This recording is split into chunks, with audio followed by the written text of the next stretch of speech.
ব্রাহ্মণের ঔরসে আর ক্ষত্রাণীর গর্ভে পৌণ্ড ক্ষত্রিয়ের জন্ম। এবার বলুন, আমরা যারা নিজেদেরকে পৌণ্ড ক্ষত্রিয় বলে দাবি করি, কেউ যদি আমাদের বলে তোদের জন্মের ঠিক নেই, আপনি উত্তর দিতে পারবেন তো? আপনি বলবেন কোন আধারে কথাটা বলছো? সে 1 মিনিট বসুন, লাফালাফি করবেন না, এখনো 3 ঘন্টা আছে। অসুবিধে থাকলে বাসায় চলে আসবেন, কীর্তনে ডিস্টার্ব না। আমি খুঁজছি আপনাদের মতো মানুষ। বসুন, চুপচাপ বসুন। এবারে শুনুন, তাহলে ব্রাহ্মণদের ঔরসে ক্ষত্রাণীর গর্ভে কার জন্ম? পৌণ্ড ক্ষত্রিয়। বলুন, এইসব কথা লেখার, এইসব ফাজলামো লেখার কোনো দরকার ছিল? শুধু তাই না, সব থেকে বড় দায় কার ওপরে লাগানো হলো? যারা দোকান করে চুল কাটে, এদেরকে কি বলা হয়? নাই বা প্রামাণিক। তো এই প্রামাণিকের জন্ম কোত্থেকে হয়েছে? প্রামাণিককে জিজ্ঞেস করবেন, বলতে পারবে না। আমি বলে দিচ্ছি, ধর্ম সংজ্ঞা গ্রন্থ দেখে নেবেন, ধর্ম সংজ্ঞা, ধর্ম বিশ্লেষণ, দুটো গ্রন্থ। সেখানে কি বলা হচ্ছে? বৈশ্যের স্ত্রীর গর্ভে ব্রাহ্মণের ঔরসে প্রামাণিকের জন্ম। যত জন্ম কারা দিচ্ছে? ব্রাহ্মণে জন্ম দিচ্ছে। আর এরা ইনকাম করছে না, তোমার হাঁড়ির চাল দিয়ে এদের সংসার চলছে। দেখেছেন এই ধর্মগ্রন্থ কি ধর্মগ্রন্থ? কাদের ধর্মগ্রন্থ? ধর্মগ্রন্থ কি হওয়ার দরকার? ধর্মগ্রন্থ মানে কি? ধ-র-ম, ধ-র-ম, ছোটে শান্তির আর এক নামই হলো ধর্ম। আজকের আমার ভিডিওর নিচে কমেন্টগুলো পড়বেন। মুখার্জি, চ্যাটার্জি, চক্রবর্তী, ব্যানার্জি, বন্দ্যোপাধ্যায় আর দাস, এরা কারা? বৈষ্ণব সম্প্রদায় কিছু, আর কিছু ব্রাহ্মণ সম্প্রদায়। তারা নোংরা নোংরা ভাষায় গালাগালি করছে। আমি তো কাউকে গালাগালি করছি না, আমার বাম্মা তুলে গালাগালি, আমি কাউকে গালাগালি করছি না। আমি কি করছি? আমি একটা কাজ করেছি, আপনাদের ঘরের নিভে যাওয়া প্রদীপগুলো তেল দিয়ে জ্বালিয়ে দিয়েছি। আজকের এই ভিড় কিসের জন্য জানেন? চেতনা জেগে উঠেছে। আর এই অবদানটা কার? চৈতন্যের অবদান। এটা দীনকৃষ্ণ ঠাকুরের অবদান নয়। এই একই চেতনা দিতে চেয়েছিলেন কে? আমার মহাপ্রভু। কেন মহাপ্রভুর পিছনে ভিড় ছিল? তিনি কৃষ্ণ বলে না, কৃষ্ণের মাধ্যম দিয়ে তিনি সমাজকে জাগাতে চেয়েছিলেন। কৃষ্ণকে দিয়ে তিনি দেখলেন সব থেকে অন্ধকার কোন জায়গায়? সব থেকে অন্ধকার সেই জায়গায় যে জায়গায় আলোটা জ্বলছে। মহাপ্রভু তো অন্য পথ বেছে নিতে পারতেন। অনেকে আমায় বলে, আপনি কীর্তনের আসরে এই কথাগুলো বলছেন কেন? আপনি স্টেজ করে বাজারে দাঁড়িয়ে রাজনীতির নেতাদের মতো দাঁড়িয়ে বলুন না, কীর্তনের আসরে বলছেন কেন? আমার ধর্ম অন্ধকারে কেন? এই ধর্মের জন্য। আপনারা গলা ভারী করেছেন, শরীর রাঙিয়েছেন, কিসের জন্যে? ধর্মের জন্য।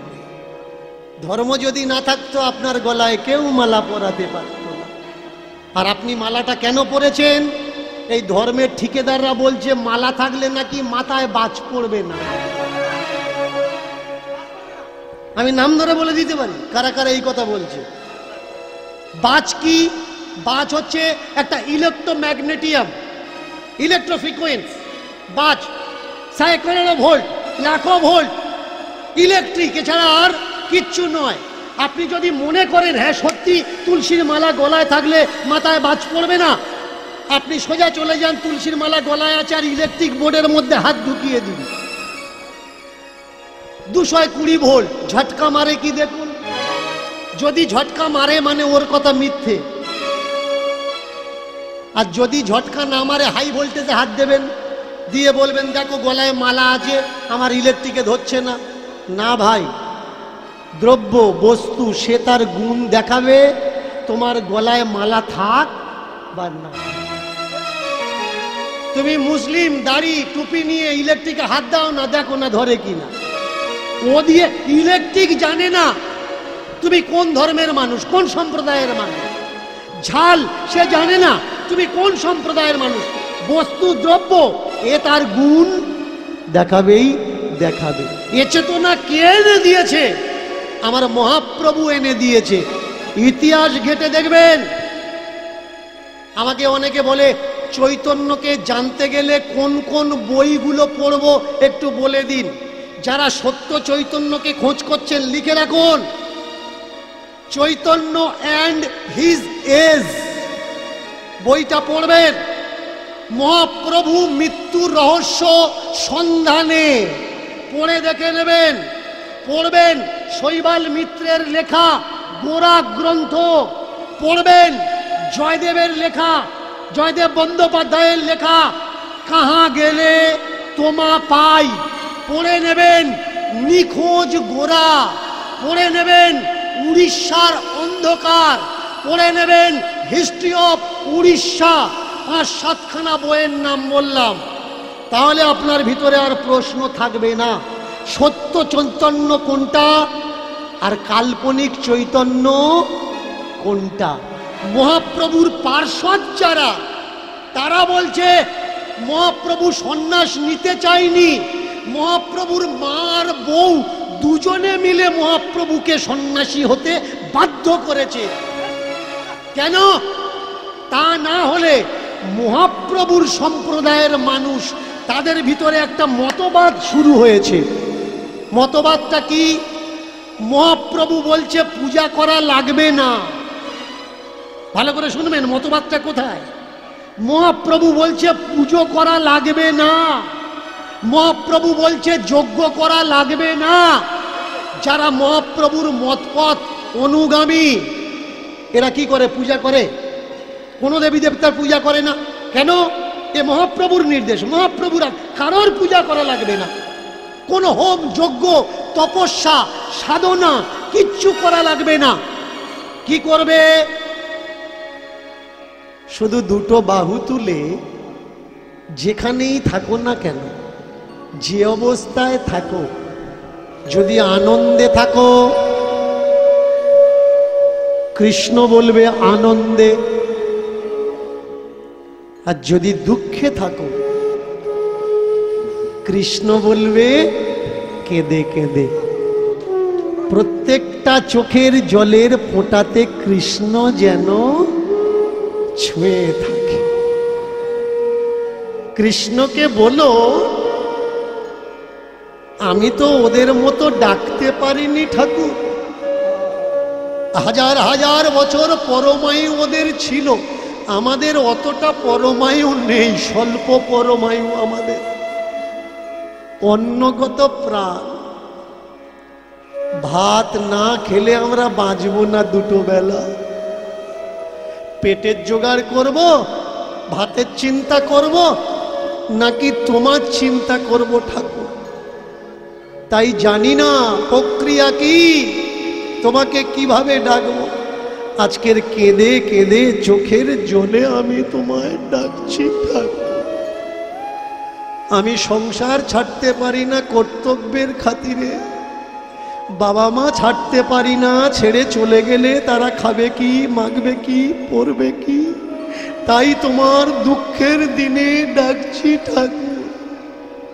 এখন নাইবা আসলে তুমি শেষ দিনে একবার অন্তত এসো। গৃহে বা বনেতে থাকো গোবিন্দ বলে ডাকো, গৃহ বা বনেতে থাকো গোবিন্দ বলে ডাকো, গৃহে বা বনেতে থাকো গোবিন্দ বলে ডাকো, গৃহে বা বনেতে থাকো গোবিন্দ বলে ডাকো। গোবিন্দ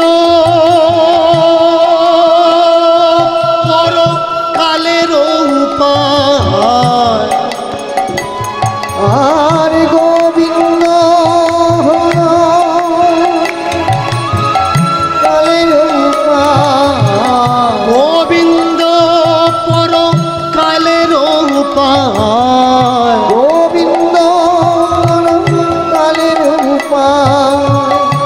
গোবিন্দ যদি কৃপা করে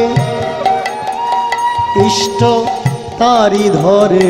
গোবিন্দ আর গোবিন্দ যদি কৃপা করে কৃষ্ণ তারি ধরে। গোবিন্দ যদি কৃপা করে ইষ্ট তারে ধরে। গোবিন্দ যদি কৃপা করে কৃষ্ণ তারি ধরে। গোবিন্দ বিনা গতি নাহি আর, কৃষ্ণ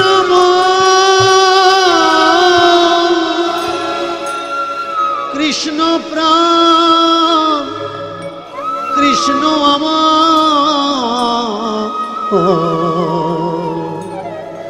পরকালের এর জন্য মহাপ্রভুর শত্রু তৈরি হলো। আমরা হাজার হাজার টাকা কামাচ্ছি যজ্ঞ করে, আর এই ছোট্ট ছেলেটা বলে নাকি যজ্ঞ করা লাগবে না। আমরা হাজার হাজার টাকা কামাচ্ছি পূজা পাঠ করে, আর এই বামুনের ঘরের ছেলে হয়েও এ বলছে এসব পূজা পাঠ করা লাগবে না। শত্রু তৈরি হয়ে গেল নদিয়া নবদ্বীপের মাটিতে। ব্যাস, যে মা হয় সে কখনো দেখতে পারে যে তার সামনে তার ছেলেটা মরে যাক। মাই প্রথম নিমাইকে বললেন, নিমাই পালিয়ে যা বাবা, এখানে থাকিস, তুই থাকলে তোকে মেরে দেবে। আমি তো, তুই বেঁচে থাকলে আমি তো বলতে পারবো, ভাবতে পারবো তুই বেঁচে আছিস। পাবেন কোন বই থেকে? যিনি মহাপ্রভুর বাড়ির চাকর ছিলেন, অদ্বৈত আচার্যের শিষ্য ছিলেন, তার নাম ঈশান। পুরো নাম হলো ঈশান নাগর। পূর্ব বাংলা থেকে পালিয়ে চলে এসেছিলেন বিধর্মীদের অত্যাচারে। এগুলো তো ভাই আমার কথা নয়, আমার বানানো কথা নয়, আমার মন গড়া কথা নয়, সত্য ইতিহাস। আঁখো দেখি হাল, যারা চোখে মহাপ্রভুকে দেখেছে তাদের লেখা। শুধু এই নয়, সমাজে এরা একটা প্রচলিত প্রথা তুলে দিল। সেই প্রথাটা কি? সেই প্রথার নাম হচ্ছে দীক্ষা। দীক্ষা কি? কানে কানে ফিস ফিস, মাসে মাসে চাঁদা দিস। ডেফিনেশন অফ দ্য দীক্ষা। আমার কথাগুলো শুনলে কাদের রাগ হবে? যারা সবে ১,৫০০ শিষ্য করেছে, আরো অর্ডার আসছে বাবা আসুন নাম নেব, তো ওরা আমার কথা যদি শোনে আমার ওপর রাগ করবে না? ও দেখবে ধান্না বন্ধ করে দিচ্ছে, শিষ্য বাড়ানো কমে গেল। আপনি মনে করছেন তাহলে এতদিন যে আমরা দীক্ষা নিয়ে আসছি, আপনারা এখানে যারা যারা আছেন বুকে হাত দিয়ে বলবেন দীক্ষা নিয়ে আপনার কি মঙ্গল হয়েছে? সুগার কমেছে, প্রেসার কন্ট্রোলে এসছে, কোলেস্ট্রল লেভেল ঠিক আছে? নেই। তাহলে দীক্ষায় কি উপকার হয়? মায়েরা, বাবারা যারা দূর দূর থেকে এসেছেন, কমিটির থেকে আমার অনুরোধ আছে, বাবা আপনি গন্ডগোলে শিল্পী, অনেকে আপনার উপরে একটু কুমন্তব্য রাখে, আপনি পালা করবেন। এবার আমি কি করব না করব, আমার ড্রাইভার হচ্ছেন আপনারা, আমি তো গাড়ি, আমি চলতে পারি না। আপনারা যদি বলেন যে বাবা এই দিন, আমি এই দিতে থাকবো, আর যদি বলেন এগুলো শুনবো না, দাঁড় করিয়ে একটা পালা করুন, আমি পালা করব। পালা করব। আচ্ছা পালা নয়, এই করব। তাহলে জোর করে উলুধ্বনি।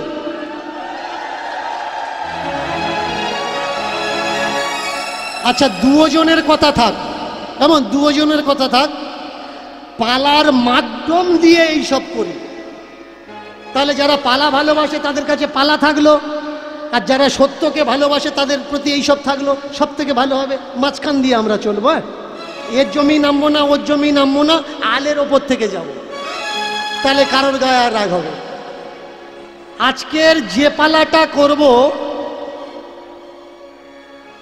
সেই পালার তত্ত্ব থাকবে সত্যি কি দীক্ষা নেওয়ার দরকার। অনেকের বাম্মা দেখবেন তার গুরুদেবের কাছে বলে যে আমার ছেলেটা বাবা এমএ পড়ছে, কারোর কথা শোনে না।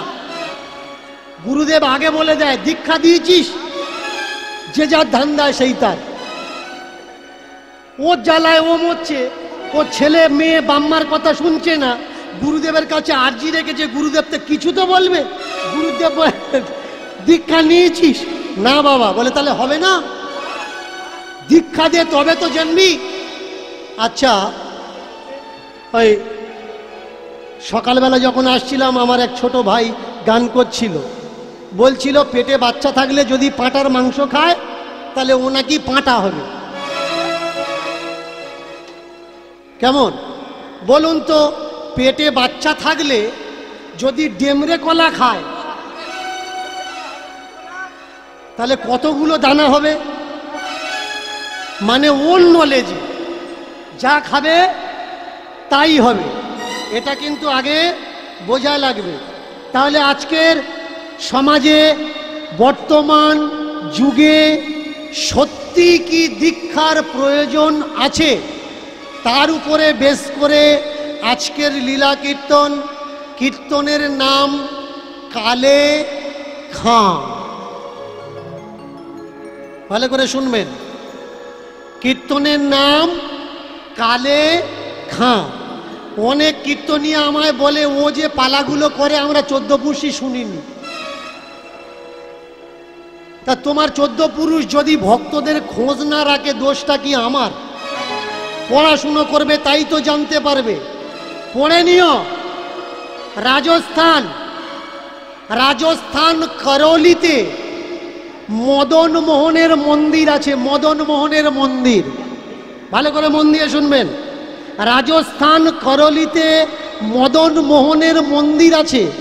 আর এই মদন মোহনের মন্দিরে আরতি যখন হয়, এই আরতিতে কালে খাঁর গুণগান করা হয়। খাঁ মানে বুঝতে পারছেন নিশ্চয়ই কোনো ব্রাহ্মণ বা ক্ষত্রিয় বৈশ্য না। খাঁ মানে কে?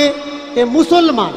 তাহলে মুসলমান হয়ে ঠাকুরের আরতির সময় তার গুণগান কেন করা হবে? এ বড় চমৎকার। আগে আমরা জেনে নিই করলিতে এই যে রাধা মদন মোহনের মন্দির, এই রাধা মদন মোহন পৌঁছালো কি করে? সত্যযুগ রাজা অম্বরীশ, ভালো করে শুনবেন। সত্যযুগ রাজা অম্বরীশ মদন মোহনের মূর্তি স্বয়ং ব্রহ্ম থেকে পেয়েছেন, পূজা করতেন। এক একটা যুগ চলে গেছে, হিংসার দরুনে কখনো মূর্তি জলে লুকিয়ে রাখা হয়েছে, কখনো মাটিতে লুকিয়ে রাখা হয়েছে। এইভাবে এক একটা যুগ চলে গেছে। এখন এসেছে কলৌ যুগ। বিধর্মীদের অত্যাচারে মূর্তি লুকিয়ে রাখা হয়েছে মাটির ভিতরে। আমার শ্রীমন মহাপ্রভুর তখন জন্ম হয়নি। এই সময় অদ্বৈত আচার্য ইনি এসেছেন বৃন্দাবনের মাটিতে। মন দিয়ে কথাগুলো শুনবেন। বৃন্দাবনের মাটিতে এসে যে বটগাছের নিচে তিনি আশ্রয় নিয়েছেন, এখনো আছে সে বটগাছ। সেই বটগাছের নাম কি? অদ্বৈত বট। এই বটের নিচে বসে উনি ভজনা করতেন। আর দিনের বেলা মথুরাতে গিয়ে মধুকরি করতেন। মধুকরি, ভালো করে শুনবেন। মাধুগিরি নয় কিন্তু, শব্দটা কি? মধুকরি।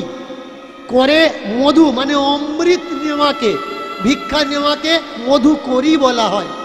এই মধুকরি করতেন, খেতেন, বৃন্দাবনে বাস করতেন।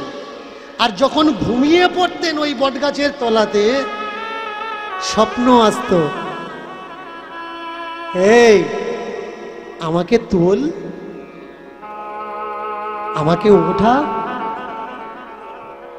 আমরা যখন স্বপ্ন দেখি কি মনে করি? প্রথম প্রথম মনে করি এটা স্বপ্ন, কিন্তু দ্বিতীয় দিন যদি আবার দেখি, তৃতীয় দিন যদি আবার দেখি, চতুর্থ, পঞ্চম, ষষ্ঠ, সপ্তম যদি দেখতেই থাকি একই স্বপ্ন, তার মানে কিছু না কিছু ব্যাপার আছে। স্বপ্নের সূত্র কি? স্বপ্নের সূত্র, আমরা এক স্বপ্ন বারবার কোনোদিন দেখি না। আরেকটা মজার ব্যাপার, স্বপ্ন দেখতে দেখতে আমরা ঘুম ভেঙে গেল আমাদের, বাইরের থেকে বাথরুম করে এসে আবার যখন শুই, তার পরের থেকে কিন্তু স্বপ্ন স্টার্ট হয় না। ওটা হতে পারে, আবার অন্য স্বপ্ন আসতে পারে। একটু আগে দেখছিলাম ভালো ভালো খাচ্ছি, পরে আবার বাথরুম থেকে এসে যখন ঘুমালাম দেখছি কেউ যেন আমাকে দাবড়াচ্ছে। দুটো স্বপ্নের ভিতরে কোনো কম্বিনেশন নেই। যাও কিছু আসতে পারে, কিন্তু অদ্বৈতাচার্য ইনি দেখছেন বহুদিন ধরে একই স্বপ্ন। কেউ যেন মাটির নিচ থেকে বলছে, আমাকে তোল, আমাকে তোল, আমাকে তোল। স্বপ্নের ঘোরে আচার্য জিজ্ঞাসা করছে, কে কে কে কে গো তুমি ডাকো বারে বারে, কে গো তুমি ডাকো বারে বারে,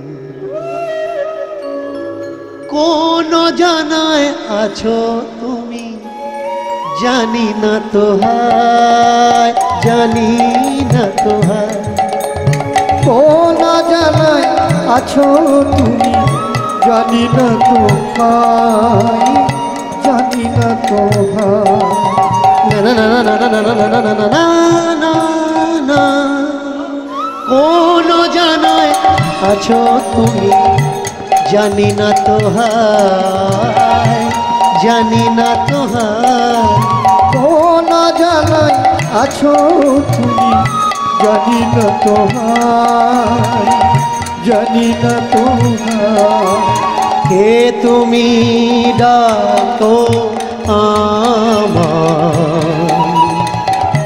বলো আছো কোথায়, বলো আছো কোথায়, বলো আছো কোথায়, বলো আছো কে?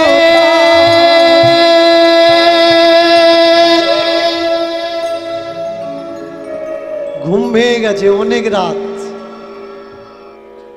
জেগে উঠেছে, অন্ধকার। এখন যারা বৃন্দাবনে গেছেন, বৃন্দাবন সে বৃন্দাবন আর নেই, অনেক পরিবর্তন। এখন গেলে বাবলা কাঁটা দেখতে পাবেন, কিন্তু তৎকালীন সময়ের বৃন্দাবনের প্রেক্ষাপট এত ভয়ঙ্কর ছিল, বিষধর সাপ, হিংস্র জন্তু জানোয়ারের নিবাস ছিল। বৃন্দাবনে সেই যেত যার বাঁচা দিয়ে আর ইচ্ছা ছিল না, হয় মৃত্যুকে পাবো না হলে গোবিন্দকে পাবো, দুটো রাস্তা। উঠে জেগে যাচ্ছে কে? এবার মাটির ভিতর থেকে আওয়াজ আসছে, এখানে এখানে এখানে এখানে এখানে। কই, কোথায় তুমি? কোথায় কোথায় কোথায় কোথায় তুমি? এক জায়গার বালি থরথর থরথর থরথর করে কাঁপছে। সেই বালিটা হাত দিয়ে সরিয়ে সরিয়ে কি যেন একটা শক্ত মতো হাতে ঠেকলো। কি এটা? আবার বালি সরিয়ে সরিয়ে একেবারে এত বড় মদন মোহনের মূর্তি বেরিয়ে এলো। চমৎকার কি জানেন? আজকের যে মানুষ আমরা রাধা নামে পাগল, অদ্বৈত আচার্যের সময়কাল একটু পিছনের দিকে গেলে চণ্ডীদাস পর্যন্ত দেখা যায় রাধার প্রসঙ্গ ছিল না। আজকের যে কৃষ্ণর পাশে যে রাধাকে বসিয়ে আমরা পূজা অর্চনা করছি, গোটা বৃন্দাবনের মাটিতে কৃষ্ণের পাশে রাধা প্রতিমূর্তি ছিল।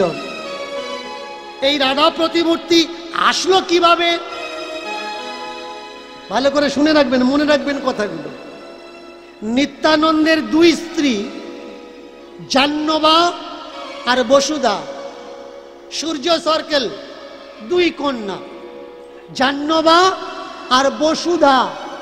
এই জাহ্নবা আর বসুধা দুই স্ত্রী, এরা দুই বোন, বড় বোন আর ছোট বোন। এইবার এই নিত্যানন্দের স্ত্রী যেদিন বৃন্দাবনে আসলেন, নিত্যানন্দের স্ত্রী প্রথমে রাধা মূর্তি তৈরি করিয়ে কৃষ্ণের পাশে দাঁড়িয়ে প্রতিষ্ঠা করলেন। এই হলো রাধার ইতিহাস। আগে জানা লাগবে।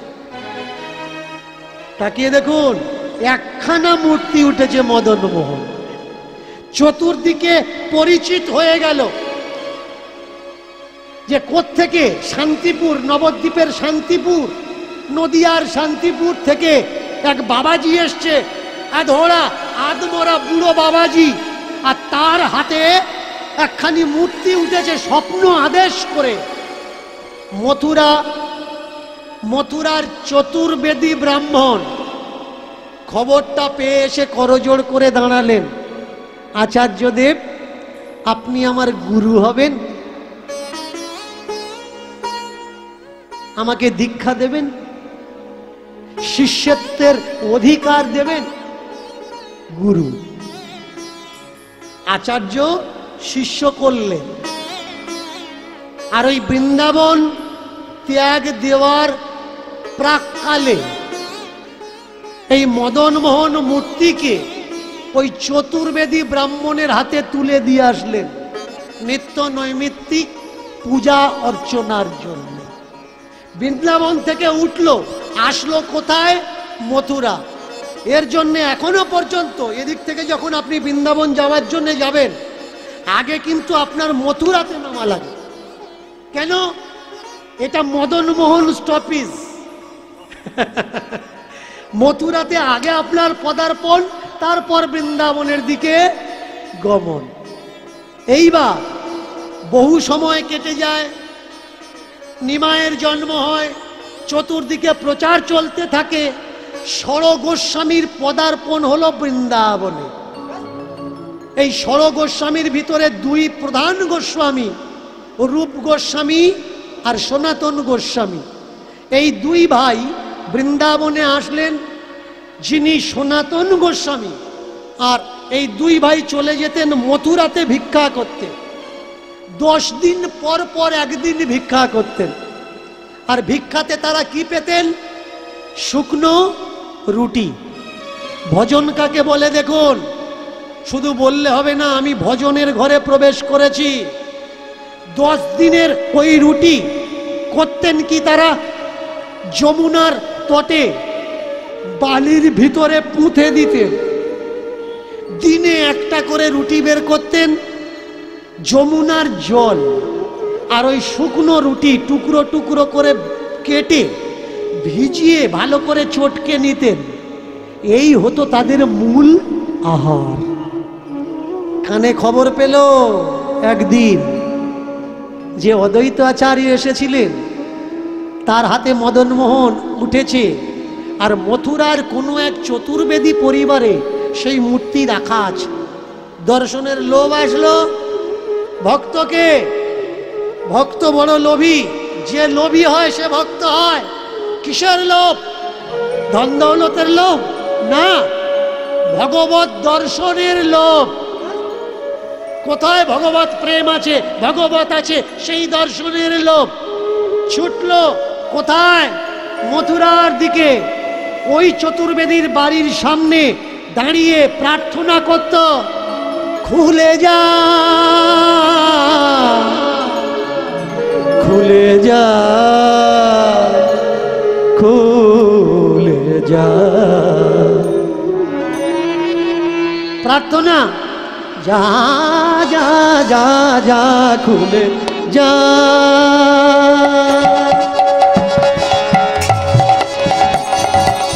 যা যা যা যা যা যা যা যা যা যা যা খুলে যা।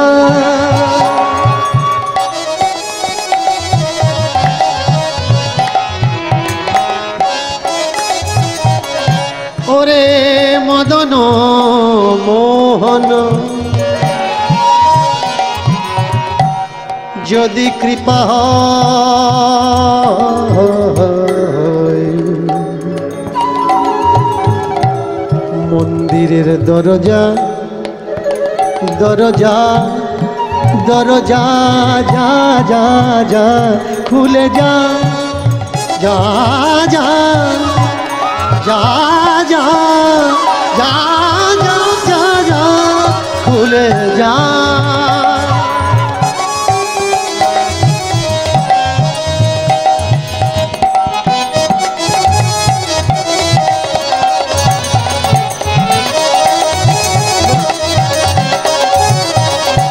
যদি থাকে পূর্বে কোনো ভজন সাধন, খুলে যাও মন্দিরের দরজা, যেন আমার হয় প্রভুর দর্শন। খুলে যা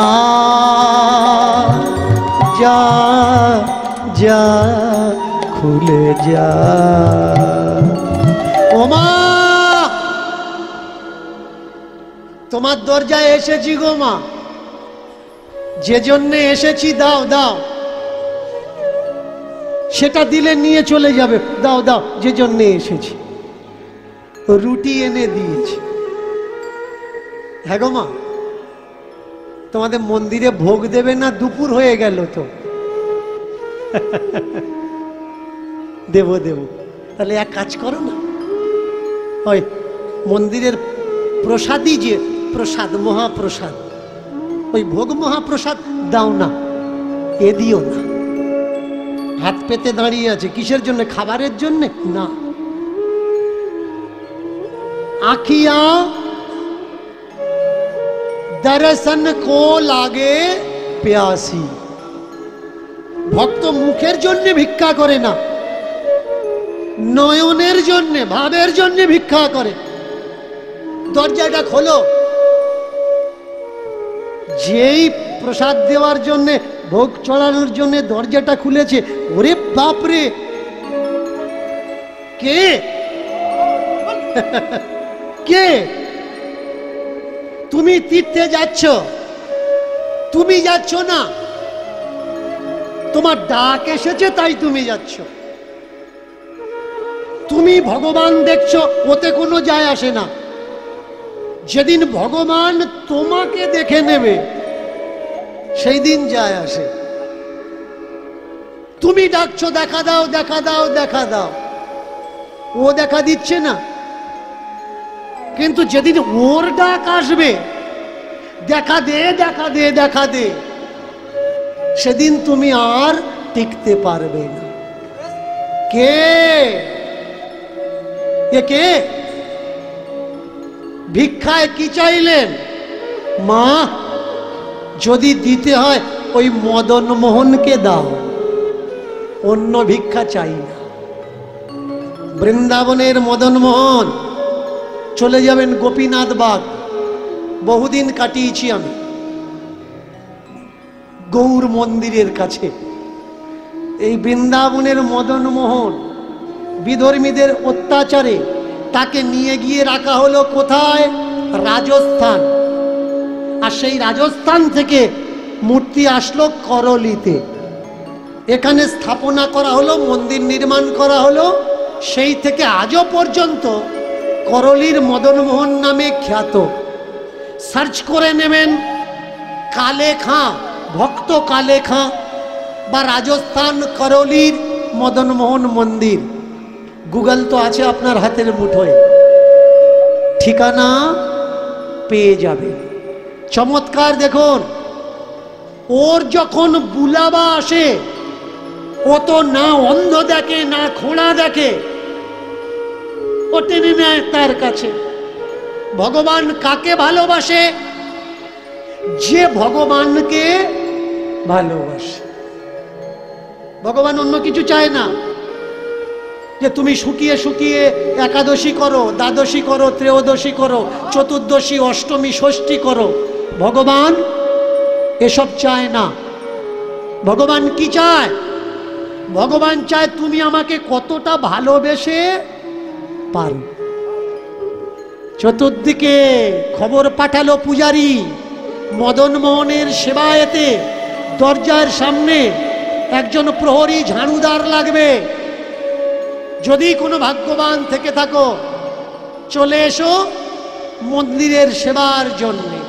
এবার চতুর্দিকে খবর দেখো ছড়াইয়া গেল।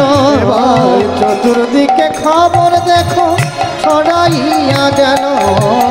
চতুর্দিকে খবর দেখো ছড়াইয়া গেল। চতুর্দিকে খবর দেখো ছড়াইয়া গেল। আমার মদন মোহন সেবার তরে লোক লাগবে রেখো।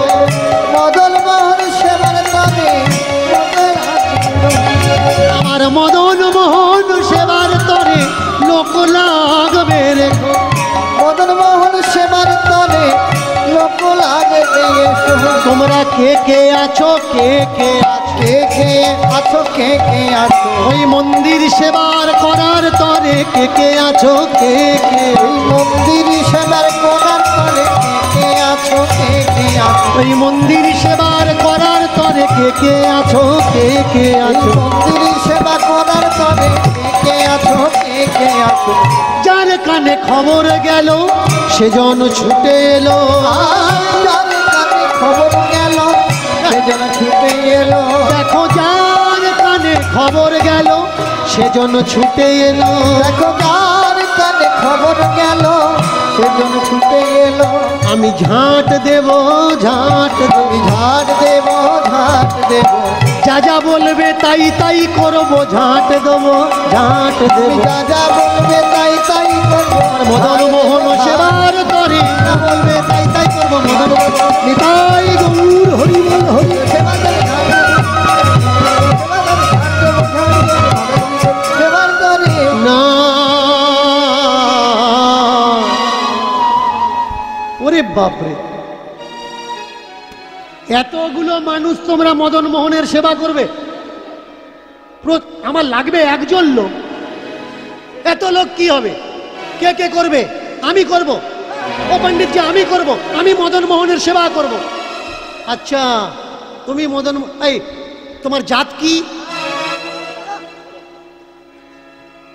আমি তো মুচি।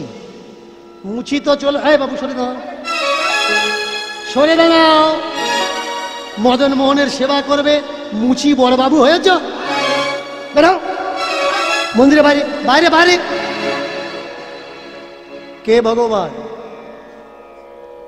যেখানে হয় জাতপাতের বিচার প্রধান, কখনো হতে পারে সে ভগবান? এই ধর্মগ্রন্থ লিখে কি করা হয়েছে? ভগবানের নামে দোষ দেওয়া হয়েছে। সিঁদুরের আবিষ্কার কি করে হয়েছে? কীর্তনে শোনেননি না? রাধারানী ময়ূর হয়েছে, কৃষ্ণ সাপ হয়েছে, জলে ভাসছিল, ঠোকর মেরেছে, আর ওই রক্ত সিঁদুর হয়েছে।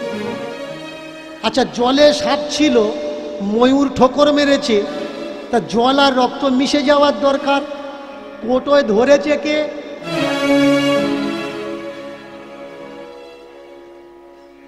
ধরুক বা না ধরুক সিঁদুর হয়েছে। মিলিয়ে দেওয়া লাগবে। আমাদের মনে কত ভ্রান্ত ধারণা দেখুন। বন্দুক থেকে যেটা বেরিয়ে যায় টিকার টানলে ওটাকে কি বলে? বন্দুকের গুলি। একটা সময় ছিল ইংরেজরা যখন এই বন্দুক তৈরি করেছিল তখন গোল সীসা ছিল, সীসার টুকরো ছিল কি গোল, গোল বলে একে গুলি বলা হতো। কিন্তু সেই গোল এখন লম্বা হয়ে গেছে, তবুও বলা হচ্ছে ওটা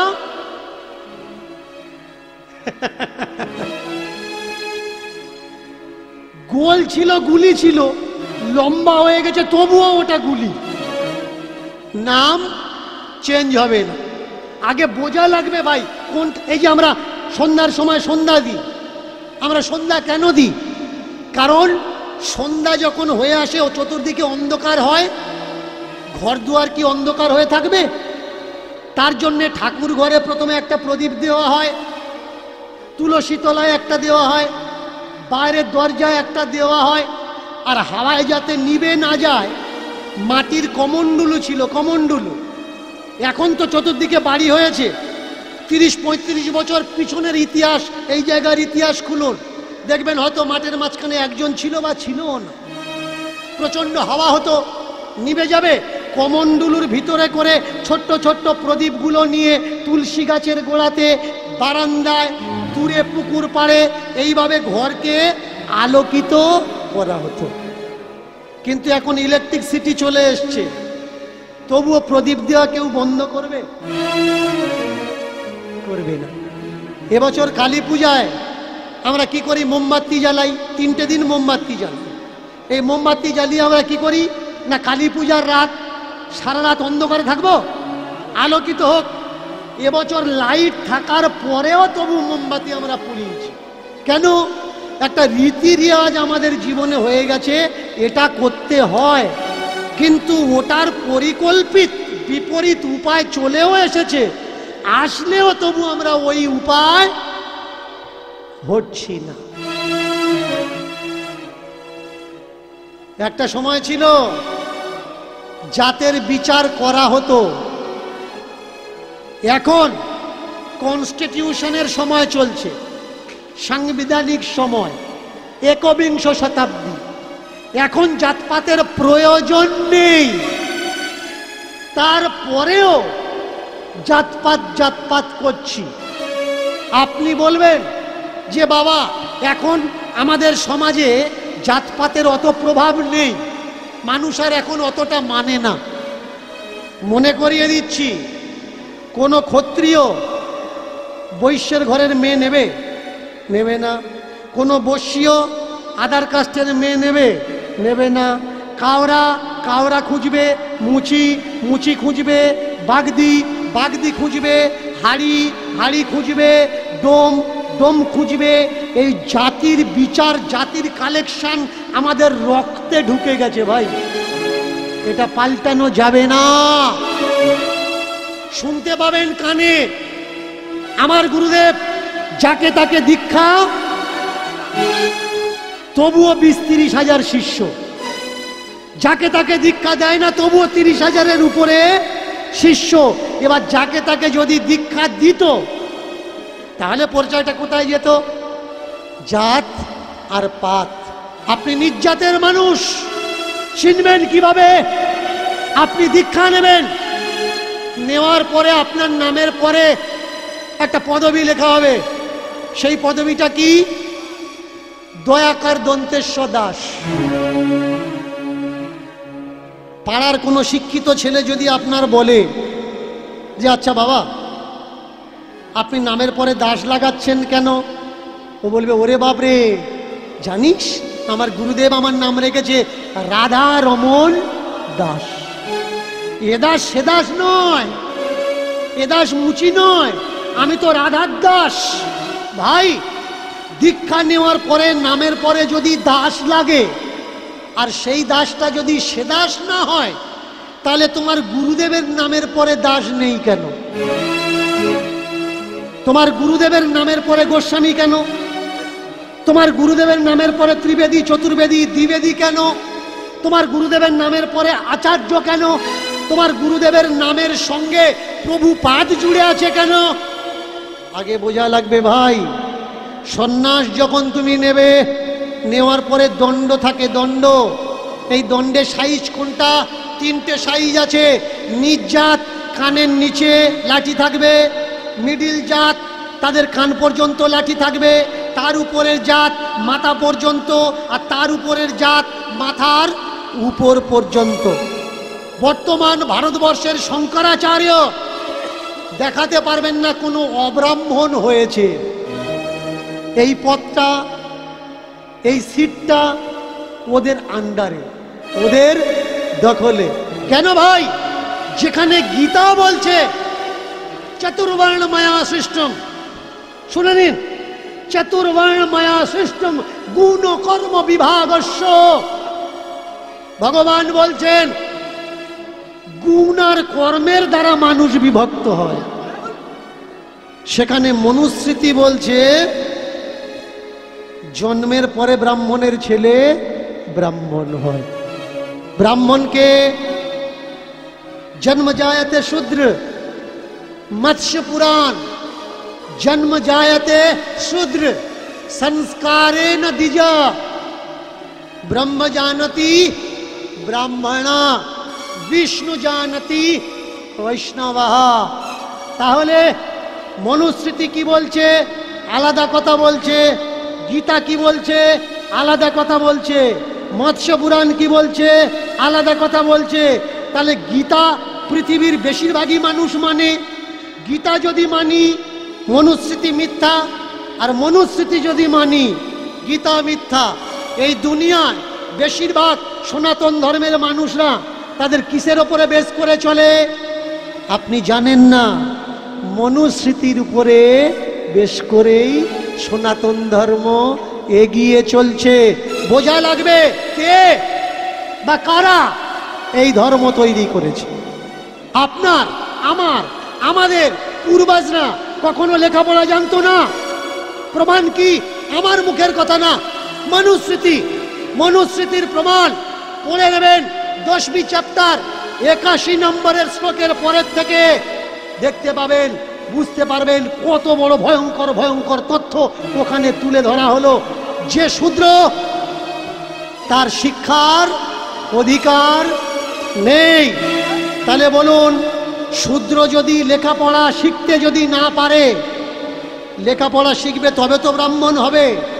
শিক্ষার অধিকারী ধর্মগ্রন্থ দিল না, ধর্ম ল গ্রন্থ। তাহলে যদি কেউ না শেখে জানবে কি করে? আজকের লোয়ার কাস্টের ছেলে যারা পড়াশুনো করছে, পড়াশুনো করে এদের তাবেদারি করছে, এদের জানার দরকার এদের শিক্ষার অধিকার কোনো ব্রাহ্মণে দেয়নি, কোনো ধর্মগ্রন্থে দেয়নি। ওই নিজ জাতের ছেলেটা আম্বেদকর যদি না আসতো, পেন খাতা ধরে স্কুলে যেতে হতো না, গলাতে ঘট বেঁধে থুতু ফেলা লাগতো, কোমরে ঝাঁটা নিয়ে রাস্তা ঝাঁট দেওয়া লাগতো। তাই কিছু মানুষ আজকের সংবিধানের বিরুদ্ধাচরণ করছে, আর কিছু মানুষ হিন্দু রাষ্ট্র তৈরি করে মনুস্মৃতি লাগু করার চেষ্টা করছে। আপনি, আমি, আমরা হিন্দু হিন্দু করে লাফালাফি করছি, কিন্তু আরএসএস এর বেশ কিছু মাথা তৎকালীন সময়ে বলে দিল আমরা হিন্দু না। বিশ্ব হিন্দু পরিষদের মাথা তারা বলে দিল আমরা হিন্দু না। আমাদের সংসদে, আমাদের রাজ্যের যারা বড় বড় তা বড় নেতা আছে, এই নিয়ে চর্চা হচ্ছে আমরা হিন্দু না। আমরা কারা? আমরা সনাতনী। তাহলে আমরা যদি সনাতনী হলাম, এই রাষ্ট্র তো সনাতনী রাষ্ট্র হওয়ার দরকার। হিন্দু রাষ্ট্র কেন? যিনি দয়ানন্দ সরস্বতী তিনি বলছেন আমরা হিন্দু নই। সত্যার্থ প্রকাশ করে নেবেন যে আমরা কারা, আমরা হিন্দু নাকি আমরা আর্য। আর্য বলে যদি নিজেদের দাবি করি, আমরা আর্য নয়। আর্যের দুটো পেহলু, একটা ব্রাহ্মণ, একটা ক্ষত্রিয়। এর জন্য জানা লাগবে দুনিয়াতে সব থেকে বেশি সর্বনাশ কিসের দ্বারা হচ্ছে, দুনিয়াতে হিংসা কিসের দ্বারা হচ্ছে, দুনিয়াতে খুন মার্ডার বেশি কিসের দ্বারা হচ্ছে? এই ধর্মের দ্বারা। ধর্ম যদি শান্তি হলো, তাহলে সেই ধর্ম অশান্তিতে পরিবর্তন কারা করলো? কিছু অন্ধকারে থাকা স্বস্বার্থ কুবুদ্ধি মানুষ, তারা ধর্মের দোহাই দিয়ে মানুষ খুন করাচ্ছে।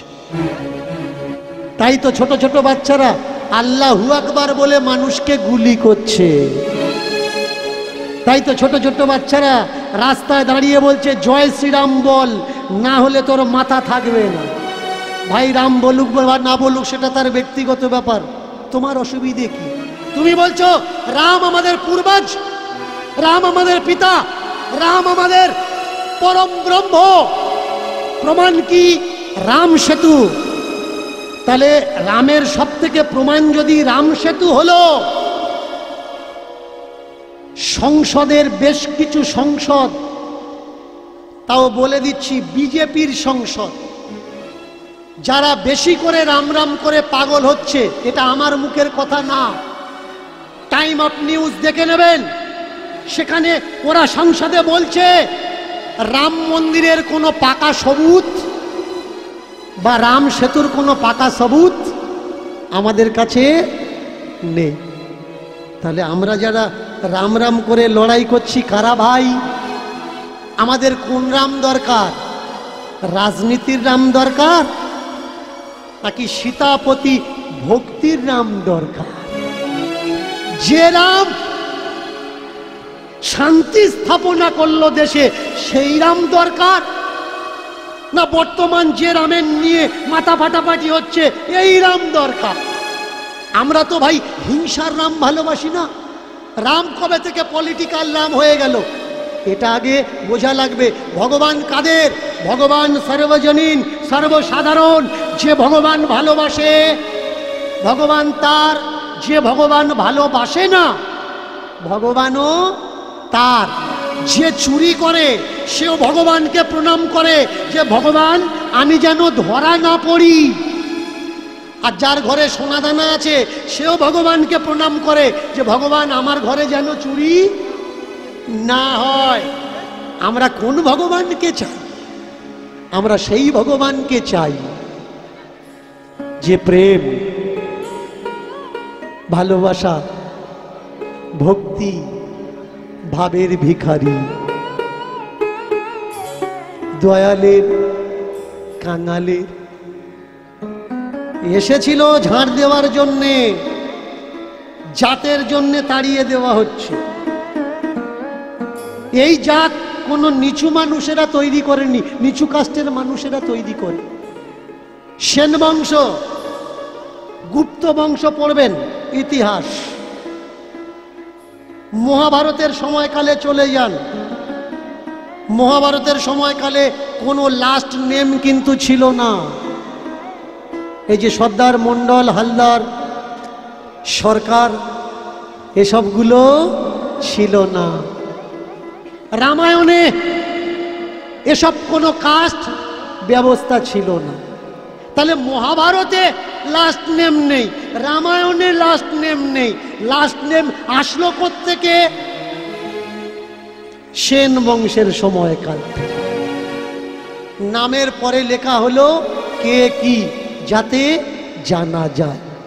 আর এই জাতের জন্যে আসতে দেওয়া হলো না মন্দিরের কাছে। ফিরে গেল এক এক করে মানুষ। কিন্তু ঝাঁট দেবে কে? দ্বার রক্ষা করবে কে? ঘিরে থাকবে কে? কালে খাঁ নাম করে একজন মুসলমানের ছেলে, সবে বিয়ে করেছে, কাজকর্ম কিছু নেই, সংসারে চাল আনতে পারছে না, ডাল আনতে পারছে না, আটা ময়দা সুজি কিনতে পারছে না। এই খবর শুনে মন্দিরের কাছে দাঁড়িয়েছে। পণ্ডিতজি আমাকে নেবেন? টাকা পয়সা দেওয়া লাগবে না, দুবেলা দুমুঠো আমার আর আমার স্ত্রীকে খেতে দিলেই হবে। পণ্ডিতজি বলছে মন্দিরে যারা চাকরি করে তাদের তো টাকা পয়সা কিছু দেওয়া হয় না বাবা। মন্দিরে তো উল্টে আরো টাকা দেওয়া হয়, দেয় যারা আসে। মন্দির থেকে কাউকে টাকা দেওয়া যায় না। সময়টা চলছিল জোর যাদের মুলুক তাদের। ব্যাস, চাকরিতে ইন্টার করা হলো। কাকে? কালে খাঁকে। আর এই কালো খাঁ ঝাঁটা ধরে দাঁড়িয়ে থাকতো মন্দিরের বাইরের দরজায়। শক্ত মানা ছিল, তুমি মুসলমান, মন্দিরের ভিতরে যেন কোনোদিন আসবে না। ওই বাইরের দালান পর্যন্ত, এর ভিতরে তুমি ঢুকবে না। কিন্তু মনে কৌতূহল ছিল ভিতরে কি এমন আছে যে আমি দেখতে পাবো না? ও দিয়ে কোনো মতলব নেই বাবা, দুটো চাল ডাল রুটি পাচ্ছি এতেই যথেষ্ট। কোনো একদিন ঝোড়ো হাওয়া এলো, আর একটা পাতার টুকরো উড়ে গিয়ে মন্দিরে ঢুকেছে। সময়টা কোন সময়? পূজারী সবে মন্দির থেকে বেরিয়ে চলে গেছে। চিন্তা করছে পাতা যাতে ভিতরে না ঢোকে তার জন্য আমাকে রেখেছে। আর ওই পাতা যে মন্দিরের ভিতরে ঢুকেছে, পূজারী যদি এসে দেখে যে পাতা ঢুকেছে, তাহলে তো আমার চাকরিতে আর লাগবে না। তো এক কাজ করা যাক, কেউ যাতে না দেখে গোপনে গোপনে আমি গিয়ে পাতাটা সরিয়ে দিই। ঝাড়ুটা রেখে পায়ে পায়ে পা টিপে টিপে পা টিপে টিপে পা টিপে টিপে ঠাকুর ঘরের দিকে ঢুকছি। দেখুন, যতদিন না আপনার ডাক আসবে দর্শন কিন্তু হবে না। এক পা দুপা, এক পা দুপা, এসে দাঁড়িয়েছে ঠাকুরের সামনে। পাতাটা পড়েছিল, হাতে করে তুলেছে।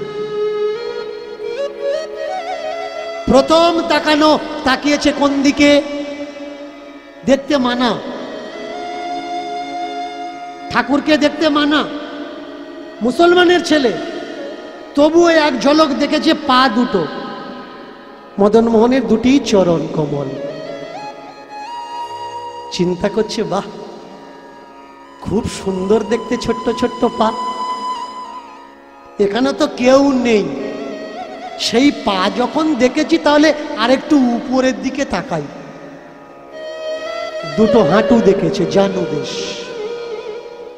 ওরে বাপরে, এত সুন্দর পা, এত সুন্দর হাঁটু। সেই যখন হাঁটু পর্যন্ত দেখলাম, আরেকটু উপরে কোমরটা দেখি, কোটি দিশের দিকে তাকিয়েছে। প্রথম দর্শনে পড়ল মদন মোহনের নূপুর, দ্বিতীয় দর্শনে কোটি বন্ধ, কোমর বন্ধ। এই কোমর পর্যন্ত যখন দেখেছি, আরেকটু উপরে দেখি, নাভি পর্যন্ত, গলার গজমতি হার। ওরে বাপরে, এত দামি দামি গহনা, এত দামি দামি গহনা। তাহলে না জানি নাভিতে যদি এই থাকে, বুকে কি আছে? এবার বুকের দিকে তাকিয়েছে। ওরে বাপরে, আমি ভাবছিলাম বোধহয় একটা মালা হবে, এ তো একটা মালা না, হাজারো মালায় ভূষিত। যে যেমন পেরেছে তেমন দান করেছে। একেবারে বুকটা যেন সোনা দিয়ে বাঁধানো, মোড়া, চাপা দেওয়া। এবার বুক পর্যন্ত যখন দেখেছে, মুখ দেখার পিপাসা কি আর বাকি থাকে? হিন্দুদের আল্লাহ, তুমি যেন আমাকে গুনাহ দেও না, তবা তবা, একবার একটু মুখটা দেখব। কেউ জানবে না, এক ঝলক মুখ দেখব, দেখে আমি চলে যাব। ব্যাস, যেমনি তাকিয়েছে মুখের দিকে।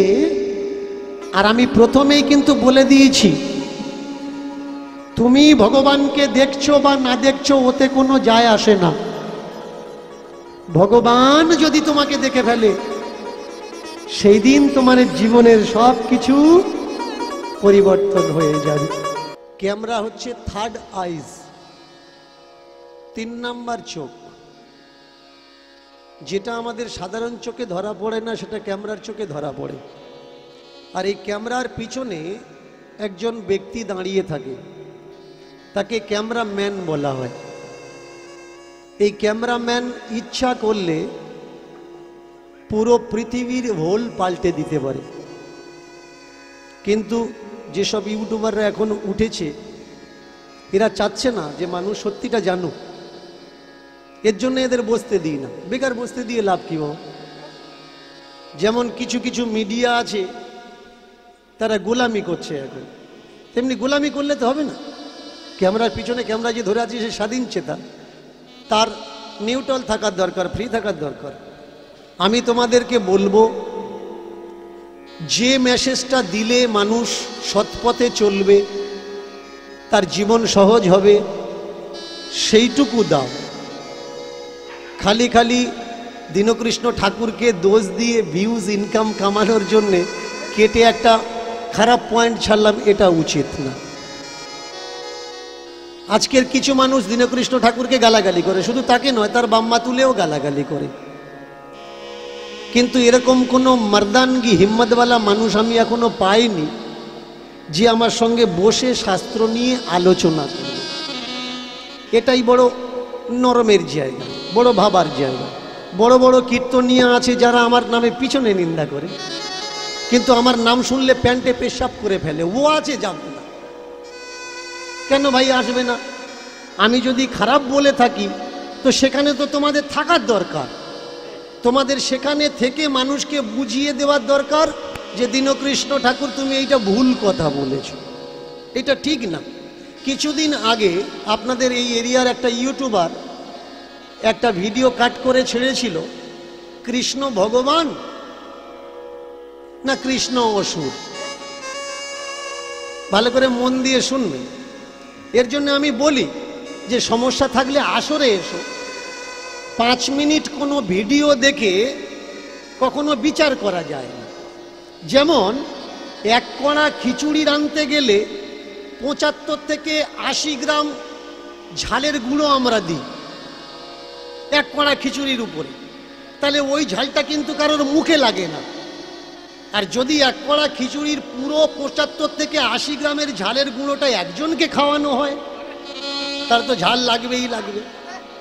এর জন্য সমস্যা এই জায়গায়, পুরো কীর্তন শুনে আপনাকে বিচার করতে হবে যে দীনকৃষ্ণ ঠাকুর যে কথা বলল ওটা মিথ্যে কথা না ওটা ভুল কথা, ওটা শোনার দরকার আছে নাকি শোনার দরকার নেই, এটাকে জানা লাগবে। তাহলে আমরা আজকের প্রথম থেকে আরম্ভ করব মহাপ্রভু এবং ভগবান শ্রীকৃষ্ণের প্রেক্ষাপট। যিনি কৃষ্ণকে, আমরা যারা আজকের এই হরিবাসরে এসে বসেছি লাখো ভক্ত, কৃষ্ণের বায়োডাটা জিজ্ঞাসা করুন, অনেকে বলতে পারবে না। কৃষ্ণকে সে জানে কোত্থেকে? এক তো টিভি সিরিয়াল, নাটক, যাত্রাপালা, আর একটা মহাভারত, আর যারা গুরুমুখী হয়েছে তারা জানে ভাগবতের প্রেক্ষাপট কৃষ্ণ চরিত্র। এছাড়া কৃষ্ণকে এরা জানে না। কিন্তু এই ভাগবত মহাভারত এর পিছনেও একটা কৃষ্ণ চরিত্র আছে। সেটা কার? বঙ্কিমের কৃষ্ণ, শরৎচন্দ্রের কৃষ্ণ, রবীন্দ্রনাথের কৃষ্ণ।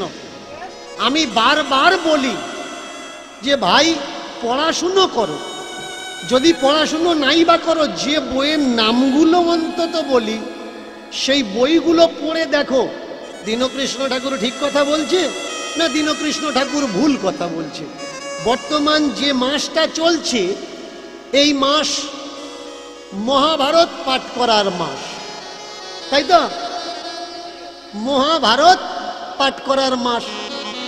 আজকের পয়লা, গতকাল শেষ হয়েছে, আজকের থেকে রামায়ণ পাঠ করার মাস চলছে। পিছলা মাস চলেছে মহাভারত আর এ মাস চলবে রামায়ণ।